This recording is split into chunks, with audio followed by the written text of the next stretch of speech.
রুশ বিজয় দিবসে পুতিনের সতর্ক বার্তা, বিশ্বযুদ্ধ ঠেকাতে সর্বোচ্চ চেষ্টা করবে রাশিয়া, বললেন পুতিন। বৃহস্পতিবার তুমুল উৎসাহ উদ্দীপনায় দেশ জুড়ে উদযাপিত হয়েছে বিজয় দিবসের আনুষ্ঠানিকতা।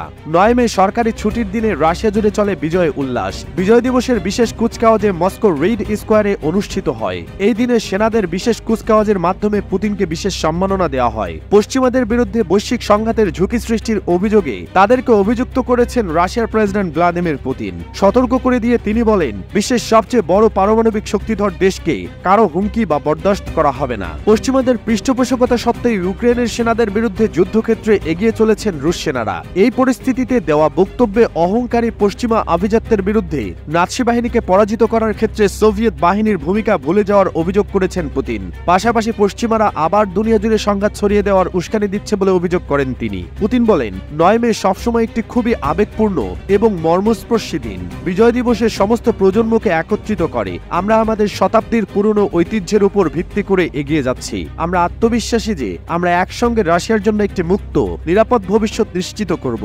সামরিক কুচকাওয়াজ এবং বিজয় দিবস উদযাপনের অন্যান্য অনুষ্ঠান রাশিয়া জুড়ে প্রায় 300টিরও বেশি শহরে অনুষ্ঠিত হচ্ছে।